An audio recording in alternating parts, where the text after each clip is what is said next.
इस कार्यक्रम के पुण्यार्चक हैं प्रेरणा स्तोत्र प्रकाश पुंज स्वर्गीय डॉक्टर VM सिंघई एवं वात्सल्यमयी संस्कार दात्री श्रीमती मीरा देवी सिंघई, श्री मुकेश सिंघई, श्रीमती रश्मि सिंघई, वैभव सिंघई एवं समस्त डॉक्टर VM सिंघई परिवार, Mandsaur, Madhya Pradesh. Firm Vaibhav builders and developers, Vijay real estates, Vaibhav construction, Paras builders and developers.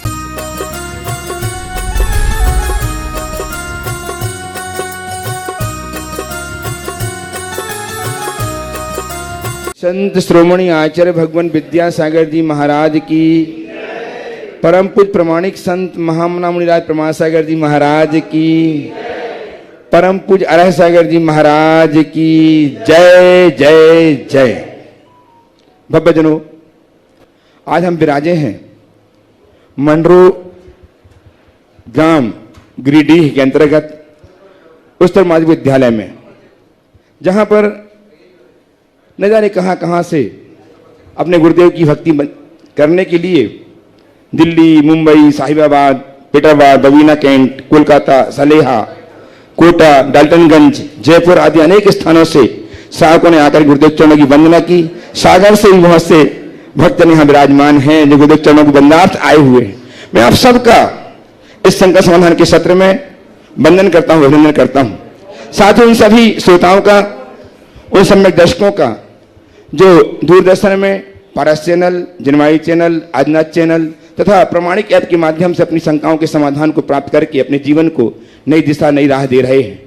मैं चाहता हूं कि आप हम सब गुरुदेव के आशीर्वाद से अभिषिक्त हों। अतः मेरे साथ उच्चारें, नमोस्तु महाराष्ट्री, नमोस्तु महाराष्ट्री, नमोस्तु महाराष्ट्री। जैन संस्कृति का अद्भुत आयतन, परम पूज्य गुरुदेव की परिकल्पना गुणायतन। भव्यजनों, गुरुदेव की परिकल्पना तो कुछ ही समयों में अशेष होगी, लोकार्पित होगी। और लोकार्पण में कायम बन रहे हैं आप, आपकी उदारता, आपका उदार आशय, आपके प्रदान किए हुए धन से ही इतनी बड़ी योजना को हम कार्य रूप दे पा रहे हैं। आपके ही समान बहुत सारे लोगों ने आज भी अपने भाव व्यक्त करके अपने आप को से संबद्ध किया है। मैं उनके नाम उच्चार रहा हूं। आप उनके प्रोत्साहन को दूर करने के लिए अपनी तालियां बजा करके उनका अभिनंदन करेंगे। आज निर्माण निधि के रूप में श्रीमती राज जैन, धर्मपत्नी आनंद कुमार जैन, नई दिल्ली, श्रीमती स्नेह जैन, धर्मपत्नी विमलजी जैन, अंकुर वंदना जैन, नई दिल्ली, श्रीमती अंजू जैन, धर्मपत्नी अजय जैन, गाजियाबाद, श्री प्रकाश जी जैन, संतोष जी जैन, स्मिता जी जैन, बेंगलोर, बिंदु रविंद्र पंचवाटकर, पूजा एंड पूनम पंचवाटकर, शोड, वासिम एवं श्री सम्मेद जैन, वेदांश जैन, देहरादून। इन सब ने अपने आप को गुणायतन के निर्माण निधि के रूप में जोड़ करके अपनी निधि को संयोजित किया है। बहुत बहुत साधुवाद। इसी भांति आज सूत्रधार के रूप में अपने जीवन के सूत्र संबद्ध किए हैं गुणायतन से श्रीमती सरोज जैन, धर्मपत्नी स्वर्गीय श्री सतीश कुमार जैन, विकास सिद्धार्थ जैन, मेरठ ने। बहुत बहुत साधुवाद। ध्वनि करें। स्वर्गीय श्री शिखरचंद जी की जैन की स्मृति में श्रीमती नीलम जैन, संजय, नीतू सिंह जैन ने, इंदौर ने अपने आप को गुणायतन के सूत्रधार के रूप में अपने जीवन को धन्य किया है। बहुत बहुत साधुवाद। आपकी तालियां बजती रहें। मैं आप सबको गुणायतन के इस कार्यक्रम के प्रथम प्रश्न के लिए उपस्थित करूं, जोड़ूं, गुरुदेव से आपको जोड़ूं। उसके पूर्व कुछ सूचनाएं आपको संप्रेषित कर रहा हूं। 14 अप्रैल से 20 अप्रैल तक पटना में जहां की गुरुदेव का प्रवास चल रहा है, जहां के लिए वहां पंचकन्या प्रतिष्ठा महोत्सव है। इस प्रतिष्ठा महोत्सव में गुरुदेव की सन्निधि प्राप्त होगी और हम आप सब बड़े बड़े पात्र बन करके उस पूजा अर्चना को एक नया रूप देंगे, एक अच्छा रूप देंगे। आप भी आए, जुड़ें, अपने आप को पूजा कल्याण से, पंचकन्या से जोड़ें।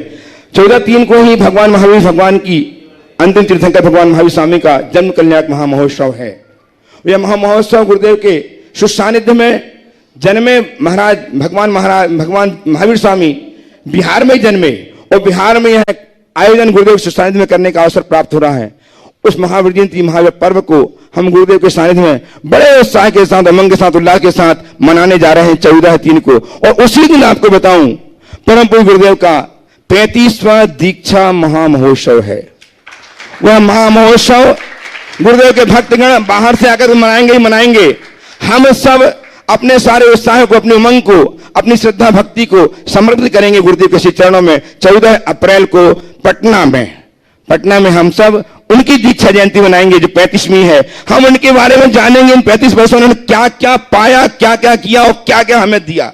इन सब बातों को हम गुणगान के रूप में उनके गुण गाएंगे। 14 अप्रैल 22 को ध्यान रखें, समय ध्यान रखें और अपना आरक्षण अभी से कर लें वहां आने के लिए। अब मैं आप सबको जोड़ूं, उसकी पूरी सूचना दे दूं। गुरुदेव का प्रवास चल रहा है, अल्प प्रवास। आज मंडेर गांव, आज का जो है मंडेर गांव में यह कार्यक्रम चल रहा है। मंडरो गांव गिरिडीह में आता है, यहां कार्यक्रम चल रहा है। आज का रात्रि विश्राम बेलकुशी महादेव स्थान बेलकुशी में, जो यहां से 6 किलोमीटर है, वहां होगा। और कल की आहार चर्चा गुरुदेव की तीसरी गांव एक ऐसा गांव है जो झारखंड के पूर्व मुख्यमंत्री बाबूलाल जी मरांडी का गृह ग्राम है। उस गृह ग्राम में गुरुदेव प्रवेश करेंगे और मरांडी जी पूर्व मुख्यमंत्री उनकी आगवानी करेंगे और हम सब साक्षी होंगे, हम सब इनके साथ होंगे। उस समय वहां तीसरी गांव में परम गुरुदेव के मंगल प्रवचन भी होंगे, आहारचर्या भी होगी और शंका समाधान का कार्यक्रम भी तीसरी गांव में ही होगा।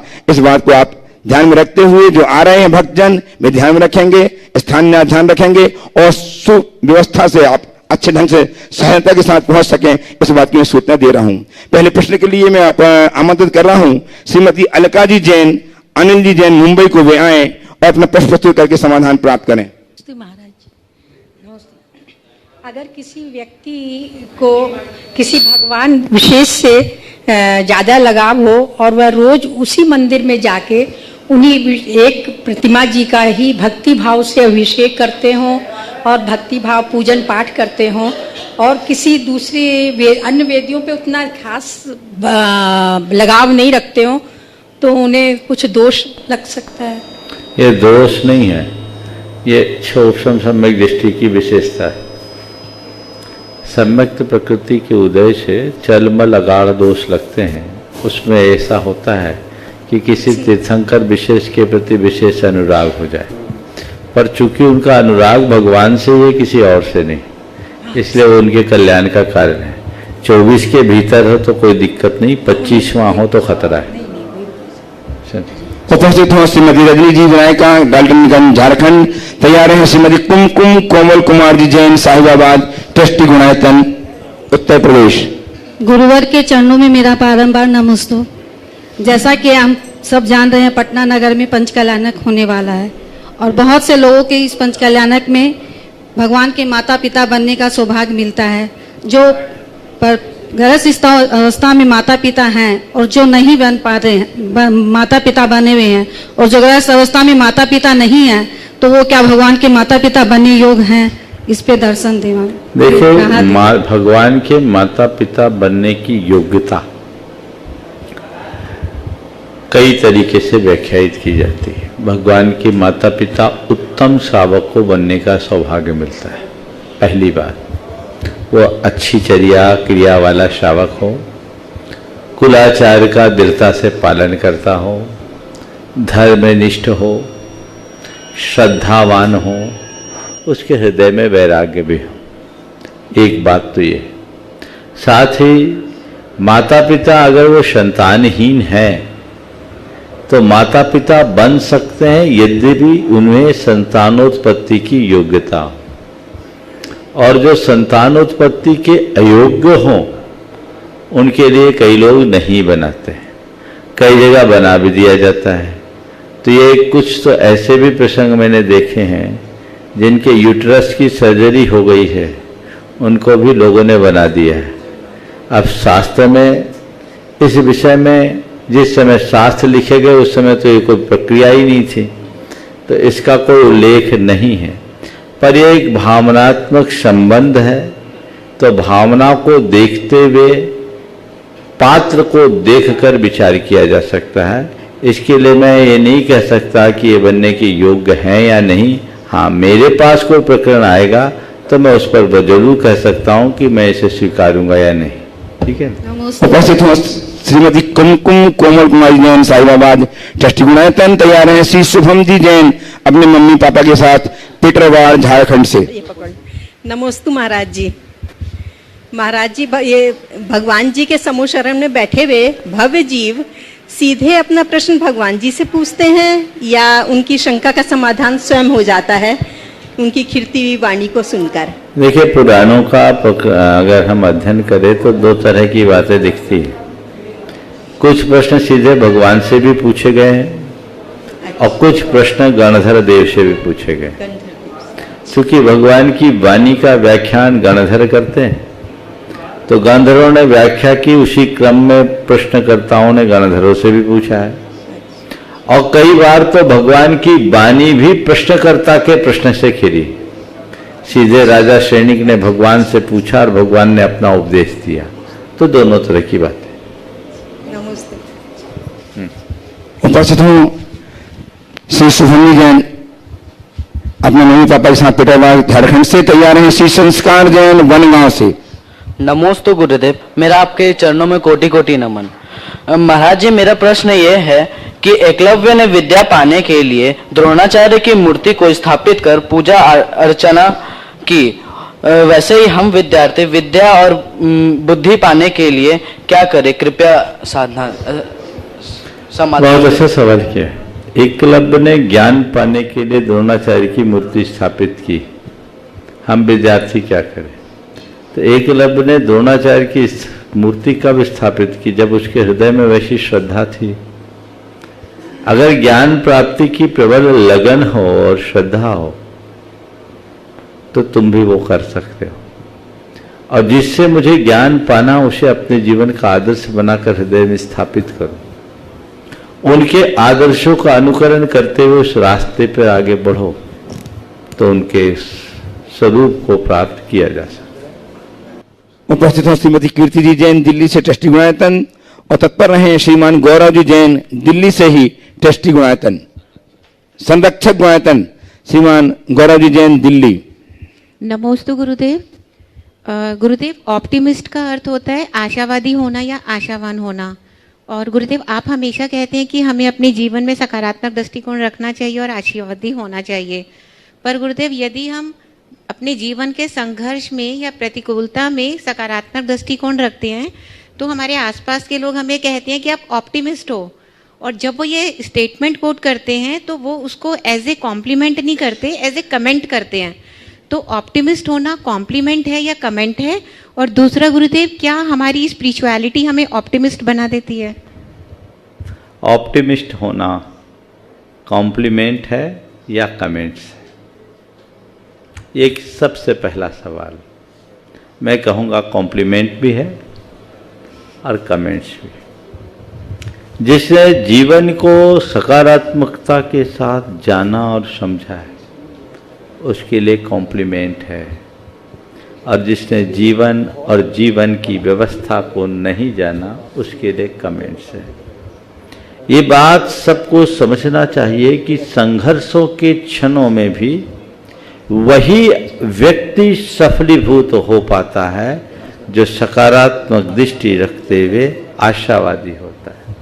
उनसे पूछो कि मोहम्मद गजनवी ने दिल्ली पर 16 बार चढ़ाई करके लगातार हार का सामना किया और 17वें बार दिल्ली को जीता। कहानी हम आप सबको पता है। 16 बार तक जो गजनवी था वो ऑप्टिमिस्ट था कि नहीं? कमेंट्स करने वाले हो सकता है कह रहे होंगे व्यर्थ अपना समय खराब कर रहा है। ध्यान केवल ये रखना है कि जो लोग जीवन के प्रति पॉजिटिव होते हैं वो औरों के कमेंट्स की तरफ नहीं देखते, अपने लक्ष्य को, अपने टारगेट को देखते हैं और टारगेट अचीव कर जाने के बाद वही कमेंट्स कॉम्प्लीमेंट्स बन जाते हैं। अगर गजनवी ने लोगों की उस कमेंट्स को सुन करके हिम्मत खो दिया होता तो दिल्ली नहीं जीत पाता। थोड़ी देर के लिए सोचो उसको क्या क्या फेस करना पड़ा होगा, क्या क्या सामना किया उसने। पहली बार जब हार का मुंह लेकर अपने राज्य में लौटा तो किस मुंह से गया होगा। फिर दोबारा जब लोगों से कहा होगा चलो फिर चलना है दिल्ली, तो किस बूते लोगों को तैयार किया होगा। और दूसरी बार भी जब हार कर गया तो न जाने कितने लोगों से क्या क्या सुनना पड़ा होगा। लेकिन उसने क्या कहा, एक बार और। क्या बोला, एक बार और। कितने तरह से लोगों को समझाना पड़ा होगा, कितनी ताकत लगानी पड़ी होगी, तब लोग मोटिवेट हुए और लोग उसकी तरफ डाइवर्ट हुए आए। आप कल्पना कर सकते हो कि किसी हारी हुई सेना को पुनर्गठित करके फिर उसी शत्रु पर चढ़ाई करने के लिए तैयार करना, जिसने लगातार हार हार हार का मुंह दिखाया है। एक ऑप्टिमिस्ट व्यक्ति जीवन में क्या कमाल कर सकता है, यह उसका श्रेष्ठ उदाहरण है। लक्ष्योन्मुखी व्यक्ति के लिए मैंने यही कहा कि जो कमेंट्स हैं वही कॉम्प्लीमेंट बन जाते हैं, बन सकते हैं। इसलिए जो हमें करना है हमें वो करना है, हमें लोगों के कमेंट्स को नहीं देखना है, अपने टारगेट को देखना है। ये बदलाव होगा। और जो दुनिया है, दुनिया में कभी किसी को प्रोत्साहित बहुत कम किया जाता है, हतोत्साहित करने वाले लोग ज़्यादा हैं। इसलिए उधर मत देखो, सकारात्मक होकर के आगे बढ़ते चलो। प्रश्न का दूसरा पार्ट क्या था? क्या हमारी स्पिरिचुअलिटी हमें ऑप्टिमिस्ट बना देती है? देखिए, स्पिरिचुअलिटी ऑप्टिमिस्ट नहीं, पूरी तरह स्पिरिचुअलिस्ट बना देती है, जो ऑप्टिमिस्ट होने से भी ऊपर है। आशावाद में और आध्यात्मिक जीवन में एक और बड़ा अंतर है, बड़ा मौलिक अंतर है। आशावादी व्यक्ति अपने लक्ष्य को पाने के लिए बेताब रहता है, उम्मीद रहती है कि मेरे आशा की पूर्ति होगी और मुझे पूरा करना है। लेकिन आध्यात्मिक व्यक्ति आशा और निराशा से ऊपर उठ जाता है। वो अपने आप को सहज बना लेता है। तो स्पिरिचुअलिटी का मतलब क्या है? जीतने का लक्ष्य लेकर के बढ़ जाओ तो, और जीत भी जाओ तो अभिमान मत आने दो, और हार का मुंह लेकर लौटो तो अपने मन में दीनता ना आने दो। ये न दैन्यम न पराभवम, यही अध्यात्म की पहचान है। उपलब्धियों में खोना नहीं और नुकसान में रोना नहीं, यही तो अध्यात्म है। जीवन में एक क्रम बना रहता है। ऐसी सोच रखने वाले लोग ही अपने जीवन का परम रस ले पाते हैं। नमोस्तु गुरुदेव। आइए श्रीमान गौरव जी जैन, संरक्षक गुणायतन दिल्ली से तैयार हैं। श्रीमान जीतू जी जैन जतिन कोलकाता से, अनन्य गुरु भक्त। दोनों गुरुदेव चरणों में नमोस्तु नमोस्तु नमोस्तु। एक गुरुदेव, आपने बोला था रुकना, रोकना और बहना और बहकना। तुम्हारी रुकना और रोकना और इतना भाव इतनी तेज आता है कि हम रुक ही नहीं पाते, एकदम उसके भाव में बह जाते हैं। तो उसको भावों कैसे रुके? प्रवचन मैंने जिस दिन ये दिया, मेरे ख्याल से 15 दिन पहले का प्रवचन है। रुकना, रोकना, बहना और भाग जाना। तो जो मार्गदर्शन मैंने उस दिन प्रवचन में दिया, उसको आत्मसात करो और जीवन को आगे बढ़ाओ, तभी हम कुछ कर पाएंगे। उपस्थित हों अनन्य गुरु भक्त जतिन जी जैन जीतू कोलकाता से तैयार हैं। श्रीमान विकर्ष जी शास्त्री सलेहा। दोनों गुरुवर के चरणों में मेरा कोटि कोटि नमन है। गुरुवर, भारतवर्ष में जितनी माताएं इतना पुरुषार्थ कर रही हैं, तो क्या इनको अगला भव के मुनि पर्याय मिलेगी क्या? आरिकाओं के लिए बोल रहे हैं। देखिए, पुरुषार्थ कर रहे हैं वो, आप पूछ रहे हो उनको अगले भव में मुनि पर्याय मिलेगी क्या? अरे मैं मुनि पर्याय को तो बहुत छोटी पर्याय मानता हूँ। सबको भविष्य में मुक्ति मिलेगी, क्योंकि हमारा लक्ष्य ये है। हमारा लक्ष्य मुनि बनना नहीं है, हमारा लक्ष्य मुक्ति पाना है। और मुक्ति का लक्ष्य लेकर जो आगे चलते हैं वही अपने जीवन में सफलीभूत होते हैं। आइए श्रीमान विकास जी शास्त्री सलेहा पन्ना से तैयार हैं श्रीमान मनोज कुमार जी पुत्र अमन जी जैन, संजय टेंट, बवीना कैंट, मध्य प्रदेश। मुनिवर देव के चरणों में कोटि कोटि नमोस्तु। गुरुदेव, मैंने 4 पंक्ति लिखी थी कि विपरीत परिस्थितियों में भी डटकर आगे बढ़ना होता है, ईसीजी में सीधी लाइन का मतलब मरना होता है, मंजिल जितनी सुंदर होगी उतना ही चढ़ना होता है, अपने जीवन के खुद जौहरी हो, मूरत खुद गढ़ना होता है। प्रश्न गुरुदेव मेरा यह है कि कई बार घर में जब पिताजी या दादाजी लोग होते हैं तो वो हमेशा अपनी जिंदगी के बारे में बताते हैं कि हमने ये संघर्ष किए, वो संघर्ष किया, उस संघर्ष के गुजरने के बाद हमने ये मुकाम हासिल किया है। लेकिन आज के बच्चों को या हम लोगों को सहज ही सब सुविधाएं उपलब्ध होती हैं और हमसे ये बात कही जाती है तो हम ये उत्तर देते हैं कि आपके पुण्य की कमी रही होगी कि आपको कुछ नहीं मिला, परंतु हमारा पुण्य था कि सब कुछ मिला। लेकिन एक बात यह भी कही जाती है कि जब तक तपते नहीं है तब तक निखार नहीं आता। तो हम कैसे तपें जब हमें सब कुछ सुविधाएं उपलब्ध हो रही हैं? बात बिल्कुल अच्छी है और समझने की। बड़े बुजुर्ग हमें जो अपने जीवन की संघर्षों की कहानी सुनाते हैं वह उनके जीवन के अनुभव का निचोड़ है। और आपने कहा हम जैसे नई पीढ़ी के लोग उन्हें उत्तर देते हैं कि आपके पुण्य की कमी रही होगी इसलिए आपको नहीं मिला, हमारा पुण्य प्रबल था इसलिए हमें प्राप्त हुआ। ये इनके ज्ञान की कमी है। मैं इस संदर्भ में इतना ही कहना चाहूँगा कि हमारे बड़े बुजुर्गों ने पेड़ लगाया तो आज हम तुम सब फल खा पा रहे हैं, उनके प्रति आभारी रहो। अंतर उनमें और हम में कुल इतना है कि उनने पुण्य का बीज बोया, तुम पुण्य का फल भोग रहे हो। संघर्षों में पुण्य का बीजारोपण होता है और भोग में केवल भोग जो पाप की ओर धकेलता है। वे चाहते तो अपने स्तर से अपने समय के अनुरूप भोग भी कर सकते थे, लेकिन वह दौर भोग का नहीं, वो दौर कर्म का था। और लोग ये जानते थे कि इस विश्वास में जीते थे कि हम संघर्ष करके ही समर्थ बनेंगे। आज की पीढ़ी को संघर्षों का कोई अनुभव नहीं, इसकी ही ये परिणति है कि पहले के लोग बड़े बड़े आघात भी हंसते हंसते सह लेते थे और आज के लोग हल्के से झटके में भी पस्त हो जाते हैं।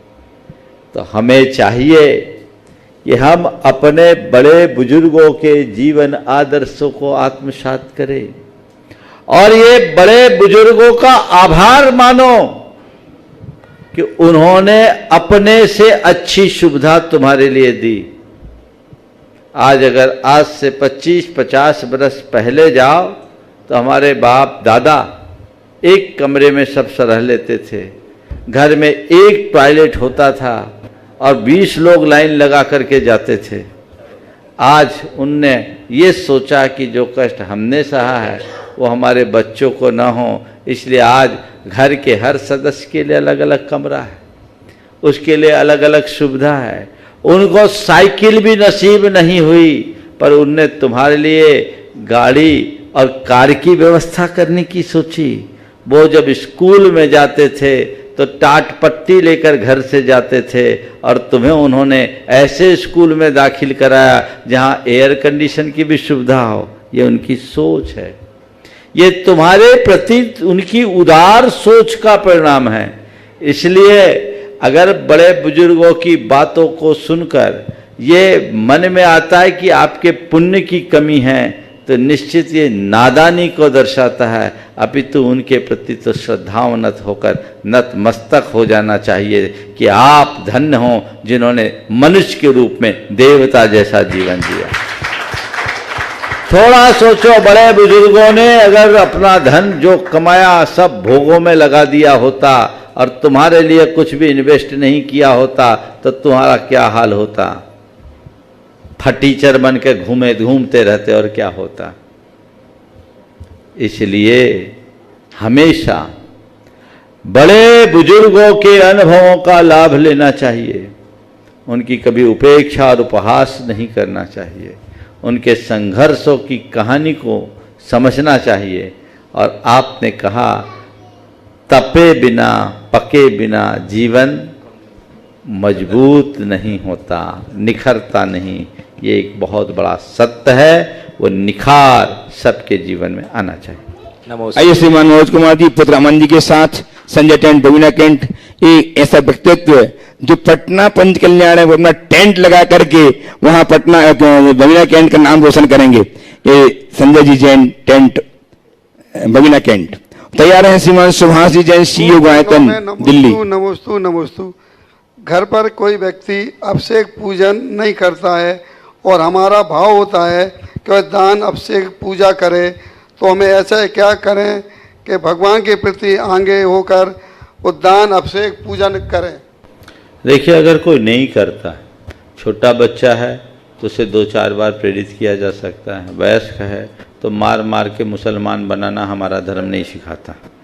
उसको उसके हाल पे छोड़ दीजिए, उसके लिए भावना भाइये और ये सोचिए कि कभी ऐसा समय आएगा उसकी बुद्धि पलटेगी, वो भी रास्ते पे आएगा।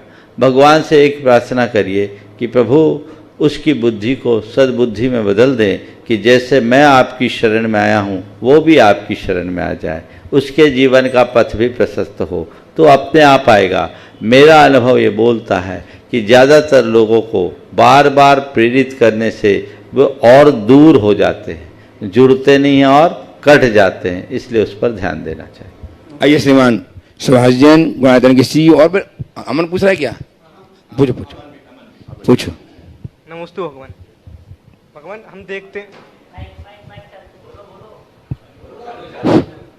हम देखते हैं अपनी ज़िंदगी में कभी कभी घर में मम्मी पापा, चाचा चाची, चाचा पापा, इनके वाद विवाद हो जाते हैं। ऐसी सिचुएशन में हम छोटे बच्चे क्या करें? हमको क्या बोलना चाहिए, किसकी तरफ बोलना चाहिए, कुछ समझ में नहीं आता। मम्मी पापा, चाचा चाची में अगर वाद विवाद होता है तो छोटे बच्चों को कुछ नहीं बोलना चाहिए, तय कर लेना चाहिए कि इन जैसा हम नहीं करेंगे। ये कर रहे हैं, जिन वजहों से ये कर रहे हैं उन वजहों को हम नहीं आने देंगे। पर एक घटना बताता हूँ।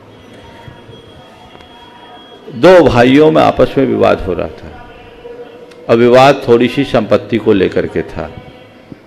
दोनों के बच्चों ने देखा, इधर दोनों भाई आपस में बहस कर रहे हैं, बुरी तरह बहस कर रहे हैं। दोनों बच्चे देखे और उन्होंने देख करके, बच्चे थे दोनों आपके जाकर के 18-20 साल के बच्चे थे। माँ, दोनों चाचा चाची माने पिताजी और चाचा जी आपस में झगड़ रहे हैं और इन दोनों ने क्या किया, अपना सिर पीटना शुरू कर दिया, दोनों आमने सामने, उनके सामने ही। बोले ये क्या हरकत कर रहे हो? बोले क्या करे, आपकी तरह तो देख रहे हैं कि आप जब संपत्ति के लिए लड़ रहे हैं तो कल हम कितना लड़ेंगे। आप किसके लिए लड़ रहे हो? आप किस संपत्ति के लिए लड़ रहे हो? आप सोचते हो कि हमारे काम में आएगी, हमें आपकी संपत्ति की कोई ज़रूरत नहीं है, हम तो अपने घर में खुशहाली, प्रेम और शांति चाहते हैं, आप इस संपत्ति को छोड़ दीजिए। ये उन दोनों के मन को बिल्कुल अंदर तक छू गया कि क्या कर रहे हो, वाकई में हम लोग कर क्या रहे हैं। बच्चों ने कहा आप लोगों से हम लोग कुछ कह नहीं सकते, आप हमारे बड़े हो, सम्माननीय हो, लेकिन आप हमें कौन सा आदर्श दे रहे हो? आज दोनों के पास किसी चीज़ की कमी नहीं, पर थोड़ी सी संपत्ति को लेकर इस तरह से उलझन। अरे आपने हमें पढ़ा लिखा दिया, योग्य बना दिया, आप कुछ नहीं भी दोगे तो हम अपने पाँव में खड़े हो जाएंगे। और हम तो आप सबसे यही कहते हैं, आपस में झगड़ने की अपेक्षा, पैतृक संपत्ति के नाम पर झगड़ने की अपेक्षा, अगर अपनी पैतृक संपत्ति से इतना ही लगाव है, पुरखों से इतना ही लगाव है, तो इस संपत्ति का दान कर दो, पुरखों का नाम कर दो, ये जीवन को धन्य है। ये भी एक दिशा है और ऐसी दिशा दृष्टि देकर जीवन में बड़ा बदलाव घटित किया जा सकता है। आज गुरुदेव के चरणों में वंदनार्थ उपस्थित हैं श्रीमान अशोक जी उपाध्याय, सक्रिय कार्यकर्ता के रूप में जाने जाते हैं। वे आए, गुरुदेव के चरणों की अभिवंदना करें, आशीर्वाद प्राप्त करें और इनका सम्मान करने के लिए, आपकी करतल ध्वनि तो होगी ही होगी, इनका सम्मान करने के लिए गुणायतन के सीईओ श्रीमान सुभाष जी जैन एवं गुणायतन के मुख्य प्रशासक श्रीमान शैलेंद्र जैन दिल्ली आए। पूरी व्यवस्थाओं में तत्परता के साथ जो सहयोग निरंतर सहयोग दे रहे हैं ऐसे उपाध्याय जी आज हमारे बीच हैं और गुरुदेव चरण अभिवंदना कर रहे हैं, आशीर्वाद प्राप्त कीजिएगा। इनके सम्मान करते समय आप लगातार इनकी तालियां बजाकर अभिनंदन करते रहिएगा। अंग वस्त्र उठा करके माल्या अर्पण करके श्रीमान गुणायतन के सीईओ सुभाष जैन, गुणायतन मुख्य प्रशासक श्रीमान शैलेंद्र जैन दुबई दिल्ली सम्मान कर रहे हैं। आपकी तालियां अनवरत बजती रहनी चाहिए। ऐसे व्यक्तियों का सम्मान निसंदेह निरंतर सराहनीय हुआ करता है जो निरंतरता के साथ सेवा कार्य में लगे रहते हैं। अब मैं निवेदन कर रहा हूं अपना पुष्प प्रस्तुत करने के लिए श्रीमान सुभाष जैन सीईओ गुणायतन, दीनदयाल जी उपाध्याय जी, अशोक जी उपाध्याय का परिचय देंगे, साथ ही सम्मान प्रश्न प्रस्तुत करेंगे। आज ये अत्यंत हर्ष का विषय है कि इस सभा में श्री अशोक जी उपाध्याय आज उपस्थित हैं। श्री अशोक जी उपाध्याय बहुत समय से झारखंड के एक प्रमुख समाज सेवी हैं और बाबूलाल मरांडी जी के क्लास फेलो भी रहे हैं, जहाँ तक मैं समझता हूँ, साथ में पढ़े हैं, लंगोटिया यार भी रहे हैं गुरुदेव। तो आज ये हम सबका सौभाग्य है कि इतने उनके नजदीकी मित्र, और कल गुरुदेव का दर्शन करने भी गुरु बाबूलाल मरांडी जी आ रहे हैं और उसकी पूरी व्यवस्था में और पूरा ये जो विहार वहां से जो चला है हमारा मधुबन से, तब से लगातार उसमें इंटरेस्ट ले रहे हैं। बीच बीच में फोन करते रहते हैं गुरुदेव कहाँ हैं, और बीच में दर्शन के लिए वहां भी आए थे, मधुबन में भी आए थे। तो बहुत हम आपका स्वागत करते हैं ऐसे गुरु भक्त का, बहुत बहुत आपका स्वागत है। और आप कोई प्रश्न पूछना चाहेंगे तो अच्छा है। तो नहीं, हम मरांडी जी से बात हुई थी और गुरुदेव जी का आदेश हुआ था तो हम लोगों ने संपर्क किया उनसे, तो आ रहे हैं रास्ते में और उन्होंने कहा कल 8 बजे शायद सुबह में तय हुआ है ना, 8:30 बजे सुबह अपने यहाँ कार्यक्रम होगा तीसरी में। और ये एरिया जो है सो हम लोगों का अपना है, गांव मेरा बगल में है और मैं बीजेपी से हूँ। मैं पहले जिले का अध्यक्ष था, बीच में विश्वत्री का उपाध्यक्ष जो सरकारी पद होता है महाराज जी की कृपा से था, और आज हम लोग स्वस्थ होकर और ये सामाजिक काम में लगे, सब महाराज जी का आशीर्वाद है। और महाराज से हम लोग पहले से प्रेरित हैं। बाबूलाल मरांडी जी भी, हम लोग भी इनके सानिध्य को प्राप्त करने के लिए हमेशा ललायित रहते हैं और बाबूलाल जी का भी बहुत आस्था है महाराज जी पर, तो इसीलिए वो चल कर आ रहे हैं। व्यस्त कार्यक्रम भी था तो कहे कि नहीं मैं आता हूँ, रात को फिर मुलाकात होगी महाराज जी से। जी प्रणाम। बहुत सुंदर।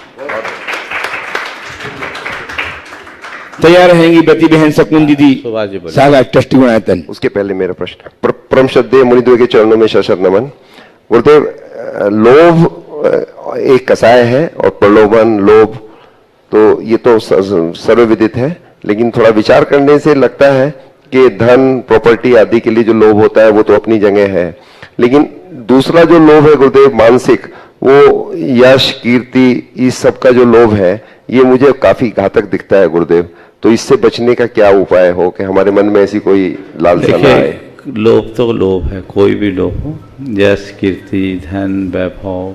हमारे यहाँ 4 प्रकार की ऐसा है, वित्तेषणा, पुत्रेषणा, लोकेषणा और भोगेषणा। ये चारों प्रकार की जो ऐषणा है वो हमें उलझाती है। ये हमारे चित्त को व्याकुल बनाने वाली, चाहे धन की चाह हो, चाहे संतान की चाह हो, चाहे यश की चाह हो या भोग की चाह। चाह दाह है। हम लोग बोलते हैं जहाँ चाह वहाँ दाह। इस दाह से बचना है तो हमें अध्यात्म की राह अपनानी हो। जो व्यक्ति आध्यात्मिक पथ पर अग्रसर हो जाता है उसके हृदय में इन बातों का रंच मात्र असर नहीं होता। तो आध्यात्मिक सोच लेकर हम आगे चलें और अपने जीवन को तदनुरूप ढालने की कोशिश करें, जिससे अपने जीवन को बेहतर बनाया जा सके, और वही इसका एकमात्र रास्ता है। अभी उपाध्याय जी बोल रहे थे मरांडी जी के विषय में, 3-4 दिन से लगे हैं इस तरफ से। जब बिहार हो रहा था रास्ते में बताया कि उनका गांव पड़ रहा है, तो हमने कहा भाई उनको सूचना है कि नहीं है। अगर उनको सूचना है तो देव, तो कल ये आए थे, जिनने बोला मैंने कह दिया कि भाई महाराज जी आपके इलाके से आ रहे, अब आप क्या कर रहे हैं? बोले मैं सब काम छोड़ के आ रहा हूँ। बहुत अच्छी बात है। वो कल प्रातः काल रहेंगे। तीसरी उनका गृह गांव भी है, कार्य क्षेत्र है। अच्छी बात, संयोग से हो सकता है इसी निमित्त से इस दिशा से बिहार हुआ हो। इस दिशा में जैन मुनियों का आवागमन कम होता है, लेकिन उनकी भावनाएं हमेशा बनी हैं। उपाध्याय जी भी निरंतर मेरे संपर्क में बने हुए हैं, मेरा उनके लिए भी आशीर्वाद है। और कल जो कार्यक्रम होगा उसका भी सभी लोग समय अनुसार लाभ लेंगे। अभी बाबूलाल जी से मेरी फोन पर चर्चा हुई थी गुरुदेव, तो उन्होंने कहा मैं इसी काम के लिए आ रहा हूँ रांची से। हाँ, नमस्ते गुरुदेव, नमस्ते। उपस्थित हैं ब्रती बहन शकुंजी सागर ट्रस्टी गुणायतन और तैयार हैं ब्रती बहन पुष्पा जी जयपुर से। दोनों मुनिराजों को बारंबार नमोस्तु। महाराज जी, समस्या तो हर व्यक्ति के जीवन में होती है, लेकिन जीत जाते हैं वो लोग जिनकी सोच बड़ी होती है। तो गुरुदेव, हम अपनी सोच को कैसे बड़े बनाएं, कृपया समाधान। बहुत अच्छा। समस्या तो हर व्यक्ति के जीवन में होती है, पर जीत जाते हैं वे लोग जिनकी सोच बड़ी होती है। अब सवाल है सोच को बड़ी करने का। 4 उपाय बताता हूँ। अपनी सोच को बड़ी रखना है तो बड़ी सोच के लोगों का साथ रखो। पहली बात, ऐसे लोगों के संपर्क में रहो जो ऊंचा सोचते हो, बड़ी सोच, जिनका सपना बड़ा, जिनका लक्ष्य बड़ा, उनके संपर्क में रहो। दूसरी बात, ऐसे लोगों से बचो जिनकी सोच बहुत छोटी है। वो छोटी छोटी बातों में बारीकियां देखेंगे और वो तुम्हें आगे नहीं बढ़ने देंगे। तीसरी बात, अगर अपनी सोच को बड़ा बना के रखना चाहते हो तो ऐसी लोगों के जीवन चरित्र को पढ़ो जिनने अपनी सोच की बदौलत बुलंदियों को छुआ है। उनसे हमें प्रेरणा मिलेगी और अपने जीवन को हम आगे बढ़ा सकेंगे। और चौथी बात, नित्य एक ही बात अपने अंतर मन में अंकित करते रहो, मुझे बड़ा सोचना है, मुझे बड़ा सोचना है, मुझे बड़ा सोचना है। ये जब बात आएगी, मुझे अपने सोच को बड़ा रखना है, ये मन में, हमारे सबकॉन्शियस माइंड में ये बात बैठ जाएगी, तो फिर स्वाभाविक तौर पर हमारी सोच निखरेगी जो हमें एक अलग पहचान देगी। नमस्ते। उपस्थित हूँ ब्रती बहन पुष्पा जी जयपुर से। दोनों गुरुवरों के चरणों में नमोस्तु नमोस्तु नमोस्तु। महाराज श्री, जब आप आहार लेते हो तो आपके चेहरे की मुस्कान ऐसे लगती है जैसे आप 56 तरह का हाथ ले रहे हो, लेकिन महाराज श्री हम लोग जब देते हैं तो वो नीरस हाथ, हमारी आंखें भर जाती है, उस समय हम आंसुओं को पी जाते हैं। महाराज श्री, आप बताइए कि कब, कितने लंबे समय से आप ऐसा क्यों और कैसे लेते हो?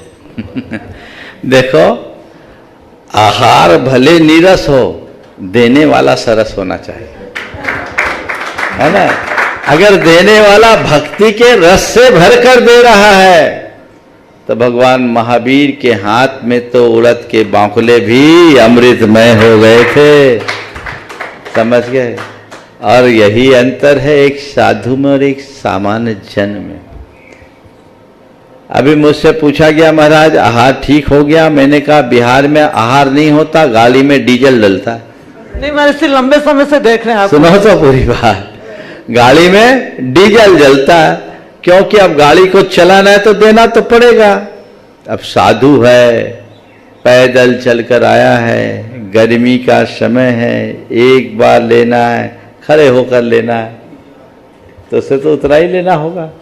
और आप भक्तों का मन कभी नहीं भरता, चाहे जो हो जाए। रहा सवाल नीरस और सरस का, तो एक ही वाक्य में उत्तर देता हूं। साधु नीरस भोजन में भी सरस बना रहता है। साधु नीरस भोजन लेकर भी सरस बना रहता है और स्वादु सरस भोजन लेकर के भी नीरस जीवन जीता है। समझ गए? इसलिए सवाल ये नहीं कि नीरस लिया जा रहा है या सरस, महत्वपूर्ण तो ये है कि जीवन में रस है या नहीं। तो आप रस तो भरा दिखता है ना, इसलिए आनंद लो, उसे भी मुस्कुराते हुए लो और सामने वाले को भी मुस्कुराहट दो और पूरे दिन मुस्कुराते रहो। लेकिन कैसे करें महाराज जी, हमारे आंखों में चलो। गुरुदेव संयम जैन जयपुर से एक अद्भुत प्रश्न कर रहे हैं, आपके चरणों में नमस्ते करते हुए वे कहते हैं, गुरुदेव मेरी दीक्षा लेने की इच्छा है। मैं मिडिल क्लास का व्यक्ति हूं। मेरी शंका यह है कि क्या माता पिता को छोड़ना सही होगा, क्योंकि मेरे बाद उनका कोई नहीं है और वह धन से इतने सक्षम भी नहीं है। कृपया इसका समाधान कीजिए कि मैं क्या करूं। देखो, दीक्षा लेने का भाव हर माता पिता भी माता पिता के रूप में दिख रहे हैं, तो इसका मतलब है पहले अपने आप को और अच्छे से तपा लो, फिर दीक्षा लेना। कहीं ना कहीं माता पिता का लगाव तुम्हारे मन में है, ये मोह है और ये मोह तो तुम्हें रोकेगा। दीक्षा लेने वाला कोई दीक्षार्थी होता है, वो सीधे अपनी आत्मा को देखता है और किसी को नहीं देखता। और अगर कोई दूसरा दिख रहा है, इसका मतलब अभी तुमने अपने स्वरूप को ठीक तरीके से समझा नहीं है। कदाचित दीक्षा ले भी लोगे तो मन में वही डोलेंगे। तो इससे अच्छा है कि पहले उनकी सेवा कर लो, उनकी जवाबदेही पूरी कर लो और जब उससे मुक्त हो जाओ तो निश्चल होकर के दीक्षा का रास्ता पकड़ो, रास्ता तभी प्रशस्त होगा। समय आप सबका हो गया, यहीं पर विराम। बोलिए परम पूज्य आचार्य गुरुवर श्री विद्यासागर जी महाराज। जय जय।